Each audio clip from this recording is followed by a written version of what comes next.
TDP Janasena Bharatiya Janata party పొత్తు విషయంలో పురంధరేశ్వరి చక్రం తిప్పుతున్నారా? పొత్తు క్లారిటీ రాకుండా ఉండేందుకు పురంధరేశ్వరి కూడా ఒక కారణమా అంటే అవుననే సమాధానం ఇస్తున్నారు కొంతమంది రాజకీయ విశ్లేషకులు. ఇక ఇదే అంశానికి సంబంధించి మనతో మాట్లాడేందుకు ప్రముఖ రాజకీయ విశ్లేషకులు, ప్రముఖ సీనియర్ జర్నలిస్ట్ సిఎస్ రావు గారు మనతో ఉన్నారు. సార్తో మాట్లాడు. సార్ నమస్తే. సార్ నమస్తే కృష్ణ.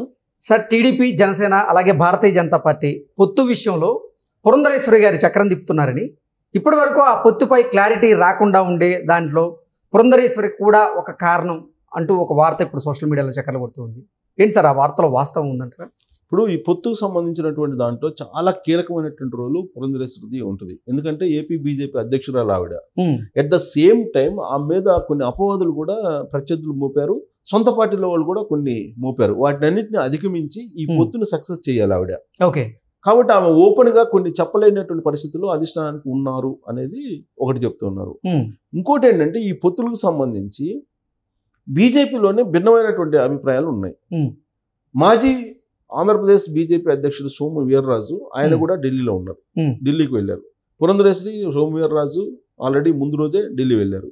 దీనికన్నా జీవీఎల్ మరొక వ్యక్తి ఉన్నారు, రాజ్యసభ మెంబరు. సో వీళ్ళు బేసికల్గా తెలుగుదేశం పార్టీకి, చంద్రబాబు నాయుడుకి వ్యతిరేకంగా పనిచేస్తూ ఉంటారు, వైఎస్ఆర్ కాంగ్రెస్ పార్టీకి అనుకూలంగా ఉంటూ ఉంటారు మొదటి నుంచి కూడా. 2019లో అసలు కంప్లీట్గా వైఎస్ఆర్ కాంగ్రెస్ పార్టీ కార్యకర్తలాగా కంప్లీట్గా వైఎస్ఆర్ కాంగ్రెస్ పార్టీ వాయిస్ని వినిపించారనేటువంటి అపప్రద వాళ్ళ మీద ఉంది. ఇప్పటికీ కూడా వాళ్ళు అదే పని చేస్తున్నారు అనేటువంటి అనుమానం బీజేపీలో ఉండేటువంటి వాళ్ళకి ఉంది. వీళ్ళకి తోడు ఈ మధ్యకాలంలో విష్ణువర్ధన్ రెడ్డి తయారయ్యారు. విష్ణువర్ధన్ రెడ్డి కూడా అదే కోవలోకి చేరిపోయారు. సో దీంతో అసలు పొత్తు విషయంలో ముందుకి ఒక అడుగు వేస్తే 2 అడుగులు వెనక్కి లాగేటువంటి బ్యాచ్ ఒకటి బీజేపీలో ఉంది. ఆ బ్యాచ్లో వీళ్ళందరూ ఉన్నారు. సో ఆ పొత్తుని చెడగొట్టాలని అంటే జగన్మోహన్ రెడ్డి వీళ్ళ ద్వారానే ప్రయత్నం చేస్తున్నారు అనేది ఇంకొకటి కూడా వినిపిస్తుంది. ఏ విధంగా చెడగొట్టాలి అనే దాని మీద వీళ్ళు ఒక వ్యూహాన్ని రచించి వీళ్ళ ద్వారా ప్రయోగిస్తున్నారు జగన్మోహన్ రెడ్డి అని టీం అనేది ఒకటి. ఇలాంటి అడ్డంకులన్నింటినీ అధిగమించి పురంధరేశ్వరి ఆ పొత్తుని సక్సెస్ చేయాలని ప్రయత్నం చేస్తున్నారు.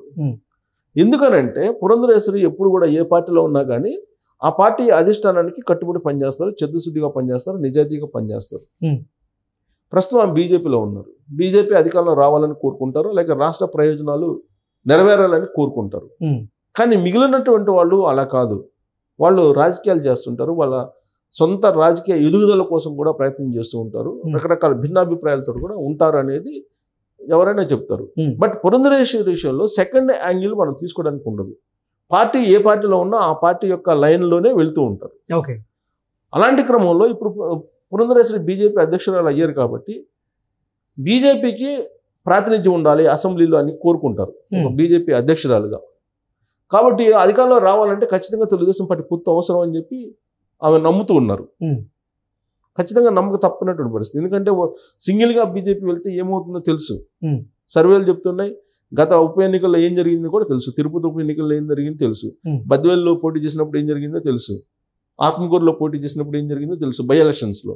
అంటే ఆంధ్రప్రదేశ్ ప్రజలు బీజేపీకి వ్యతిరేకంగా ఉన్నారనేటువంటి విషయం చాలా స్పష్టంగా తెలిసినటువంటి లీడర్ ఎవరైనా ఉన్నారంటే ఆంధ్రప్రదేశ్ బీజేపీ అధ్యక్షురాలు పురంధరేశ్వరి.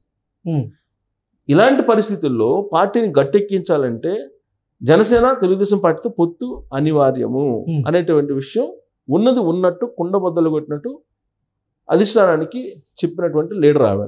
అందుకే ముందు రోజే వెళ్ళారు. ముందు రోజే వెళ్ళి ఎక్కడెక్కడ మనం పోటీ చేయాల్సినటువంటి అవసరం ఉంది అనే దగ్గర ఆమె ఎక్స్ప్లెయిన్ చేశారు.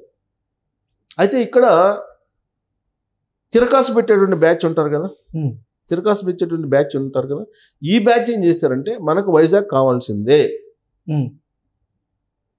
వైజాగ్ మస్ట్గా కావాల్సిందే, విజయవాడ ఖచ్చితంగా కావాల్సిందే, నరసాపురం ఖచ్చితంగా కావాల్సిందే, ఇలాంటి కండిషన్స్ కొన్ని వాళ్ళు ఉంచారు ముందే అధిష్టానం దగ్గర. అధిష్టానం కూడా అదే కావాలనుకుంటుంది కాబట్టి తను కూడా అదే కావాలని చెప్పి కోరుకుంటే బెటర్ కదా, వివాదంలో ఎందుకు ఇరుక్కోవాలని చెప్పి పురంధరేశ్వరి అనుకోని ఉండొచ్చు.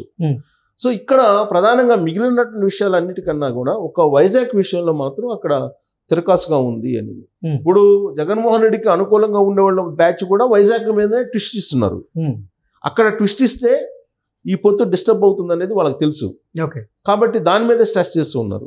ఇప్పుడు వైజాగ్ వద్దనేటువంటి పరిస్థితి కూడా లేదు పురంధరేశ్వరికి. ఎందుకంటే వైజాగ్ నుంచి ఆమె 2 సార్లు ఎంపీగా గెలిచారు. కాబట్టి వైజాగ్ నుంచి పోటీ చేయాలని ఆమెకు కూడా కోరిక ఉండొచ్చు, లేకుండా ఉండదు. అయినంత మాత్రం చేత వైజాగ్ కావాలనుకోదు. ఆవిడ ఎక్కడ పోటీ చేయమంటే అక్కడ పోటీ చేస్తారు. కానీ వైజాగ్ అయితే సేఫ్ ప్లేస్ ఆమెకి.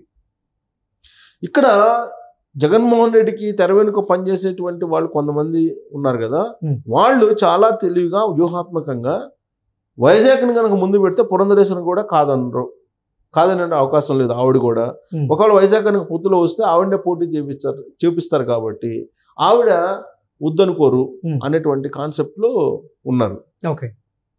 ఇంకోటి ఏంటంటే వైజాగ్ కనుక ఒకవేళ పొత్తులో కనుక బీజేపీకి వస్తే జీవీఎల్ చేత పోటీ చేయించాలనేటువంటి ఇంకొక కండిషన్ కూడా తీసుకెళ్లారు. కానీ జీవీఎల్ చేత పోటీ చేయించరు. జీవీఎల్ పోటీ చేసినా ఏమవుతుంది అనేది సంగతి తెలుసు అధిష్టానానికి కూడా. వైజాగ్ ఒకవేళ ఇస్తే కనుక పురంధరేశ్వరి అక్కడి నుంచి పోటీ చేసిన అవకాశం ఉంది. అయితే ఇక్కడ వైజాగ్ ఇవ్వాలంటే ముందు బాలకృష్ణ చిన్నల్లుడు అక్కడ ఆల్రెడీ లాస్ట్ ఎన్నికల్లో పోటీ చేసి స్వల్ప మెజారిటీతో ఓడిపోయారు. పైగా తెలుగుదేశం పార్టీ పక్కాగా గెలిచేటువంటి సీట్ అక్కడ. సో వైజాగ్ ఇవ్వడానికి తెలుగుదేశం పార్టీ అంత ఈజీగా అంగీకరించకపోతే పొత్తు చెడిపోద్ది. అదే ఇప్పుడు బీజేపీలో ఉండేటువంటి వైసీపీ కోవట్లకి లేదంటే వైసీపీ అనుకూలమైనటువంటి బ్యాచ్కి కావాల్సింది. సో ఒకవేళ కాంప్రమైజ్ దానికి కూడా చంద్రబాబు నాయుడు ఇస్తే అక్కడ పురంధరేశ్వరిని పోటీ చేయిస్తారు. ఖచ్చితంగా పురంధరేశ్వరిని పోటీ చేయించడానికి అవకాశం ఉంది. కాబట్టి పురంధరేశ్వరి కూడా అంత వైజాగ్ని కావాలి అనుకునే వాళ్ళలో ఆవిడ కూడా ఉండేటువంటి ఛాన్స్ ఉంది. కాబట్టి ఆ ఒక్క స్థానం మీదనే తిరకాసు నెలకొంది. ఆ ఒక్కటి వైజాగ్ విషయంలోనే చాలా గట్టిగా ఈ కూటమిలో చర్చ జరుగుతుంది అనేది. సో వైజాగ్ విషయంలో అంత గట్టిగా జరగడానికి కారణం ఏంటంటే అది చెడగొట్టేటువంటి బ్యాచ్ కొంతమంది ఉన్నారు. సో ఇప్పుడు ఒకవేళ దానికి కూడా చంద్రబాబు నాయుడు గారిని కాంప్రమైజ్ అయితే అప్పుడు భరత్ని తీసుకెళ్లి విశాఖ నార్త్లో ఎమ్మెల్యేగా పోటీ చేయించడం అవకాశం ఉంది. ఆప్షన్ అంతకు మించి ఆప్షన్ లేదు. ఎంపీ ఆప్షన్ అయితే ఒకవేళ బీజేపీకి వెళ్తే ఉండేటువంటి అవకాశం లేదు.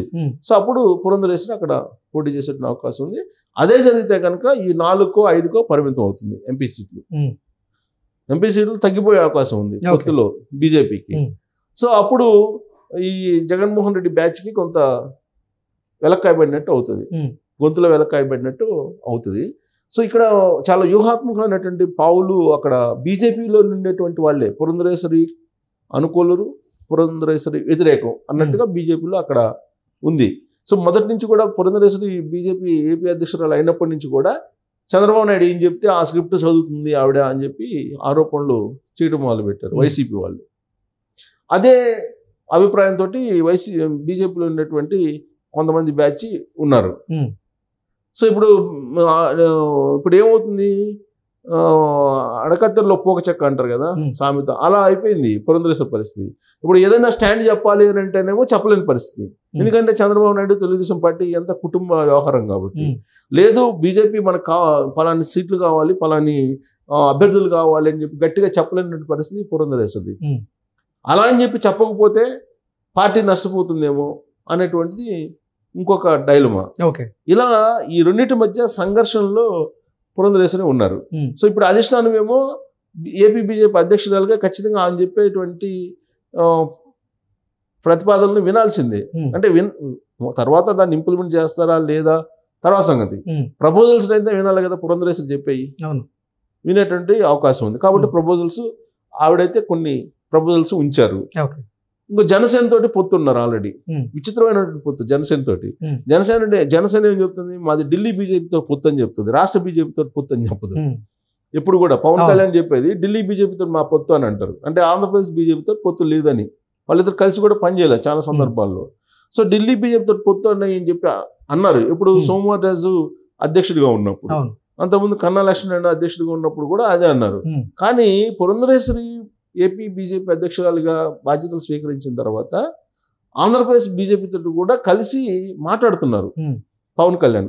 కాబట్టి పవన్ కళ్యాణ్ పురంధరేశ్వరి ఇద్దరు కూడా మాట్లాడుకొని ఆ తర్వాత బీజేపీ అధిష్టానం దగ్గర ఒక ప్రపోజల్ ఉంచారని, ఆ ప్రపోజల్ ప్రకారం ఖచ్చితంగా పొత్తు కుదిరేటువంటి అవకాశం ఉంది, ఒక్క వైజాగ్ తప్ప. ఈ వైజాగ్ విషయంలోనే మొత్తం తిరకాసు ఉంది. ఈ వైజాగ్ విషయంలో క్లారిటీ వస్తే మొత్తం క్లియర్ అయిపోతుంది. ఈ పొత్తుకు సంబంధించి, సీట్ల షేరింగ్ సంబంధించి, స్థానాలకు సంబంధించి కూడా క్లియర్ అయిపోతుంది అనేది ఒకటి వినిపిస్తుంది. ఎందుకంటే ఇప్పుడు అరకు పాజిటివ్గా లేదు తెలుగుదేశం పార్టీకి, అలాగే కొన్ని స్థానాలు ఉన్నాయి అవేం పాజిటివ్గా లేవు. రాజంపేట ఒకటి, రాజంపేట తెలుగుదేశం పార్టీ అభ్యర్థి కూడా లేడు. ఒకవేళ ఎవరైనా నిల్చోబెట్టా కానీ బలమైన అభ్యర్థి నిల్చోబెట్టారు. అక్కడ మాజీ సీఎం కిరణ్ కుమార్ రెడ్డి ఉన్నాడు కాబట్టి రాజంపేట ఇస్తే అక్కడ నెగ్గే అవకాశం ఉంది, గట్టి పోటీ ఇచ్చేటువంటి అవకాశం ఉంది. ఇలా కొన్ని స్థానాలు ఉన్నాయి. ఇప్పుడు తిరుపతి ఉంది, తిరుపతి కూడా ఇచ్చేయడానికి సిద్ధంగా ఉన్నారు తెలుగుదేశం పార్టీ. కొన్ని స్థానాల్లో బీజేపీ చేస్తేనే బలమైనటువంటి పోటీ ఇచ్చేటువంటి అవకాశం ఉంది అనేటువంటి సర్వే రిపోర్ట్స్ ఏదైతే ఉన్నాయో వాటిని పవన్ కళ్యాణ్ కూడా ప్రజెంట్ చేశారు. పురంధరేశ్వరితో పాటు అమిత్ షా దగ్గర, అలాగే నడ్డా దగ్గర బీజేపీ అధిష్టానం నుంచి చాలా క్లియర్గా తీసుకెళ్లారు. అన్నీ ఓకే, ఒక్క వైజాగ్ తప్ప అన్నట్టుగా ఉంది వ్యవహారం. ఆ ఒక్కటి తప్ప అన్నట్టుగా ఇప్పుడు ఆ వైజాగ్ చుట్టూనే మొత్తం ఈ పొత్తు రాజకీయం నడుస్తుంది ఢిల్లీలో. ఆ ఢిల్లీలో ఆ వైజాగ్ మీద కనుక క్లారిటీ వచ్చేస్తే పొత్తులు కన్ఫర్మ్ అయ్యేటువంటి అవకాశం ఉంది, సీట్ల షేరింగ్ కన్ఫర్మ్ అయ్యేటువంటి అవకాశం ఉంది, అలాగే స్థానాలను కూడా ప్రకటించేటువంటి అవకాశం ఉంది అని అంటున్నారు. ఆ స్థానాలను ఎప్పుడు ప్రకటిస్తారంటే 12వ తారీఖు ఏదో డేట్ ఫిక్స్ చేసినట్టున్నారు, 12వ తారీఖు అని. ఎందుకంటే ఇప్పుడు అమావాస్య, శివరాత్రి జాగారం, ఆ తర్వాత సెలవు ఇవన్నీ ఉన్నాయి. 10 కానీ 12 కానీ అంటున్నారు, 10వ తారీఖు కానీ 12వ తారీఖు కానీ అని చెప్పి అంటున్నారు. సో కాబట్టి వీటిలో కానీ క్లారిటీ వస్తే, వైజాగ్ విషయంలో క్లారిటీ వస్తే 10, 12 తారీఖులో ఢిల్లీ కేంద్రంగా చేసుకొని ఉమ్మడి వేదిక మీద పొత్తు ప్రకటించేటువంటి అవకాశం ఉంది. తర్వాత 17వ తారీఖున చిలకలూరుపేటలో ఒక సభ పెట్టారు. ఆ సభలో బీజేపీ, జనసేన అలాగే తెలుగుదేశం పార్టీ 3 కలిపి ఆ సభలోనే కనపడేటువంటి అవకాశం ఉంది.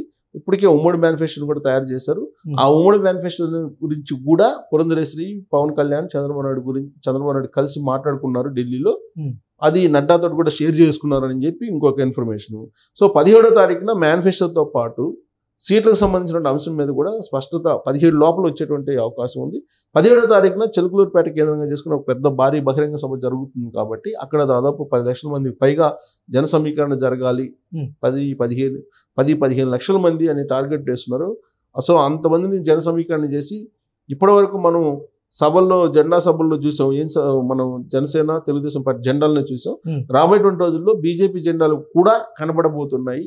ఆ వేదిక మీద నుంచి శంకరరావు పూరించి ఆ కూటమి ఇంకా అక్కడి నుంచి చిలకలూరుపేట సభ నుంచి 17వ తారీఖు అంటే ఈ లోపు 12 నాకు తెలిసినంత వరకు 12 ముహూర్తం పెట్టారని అంటున్నారు.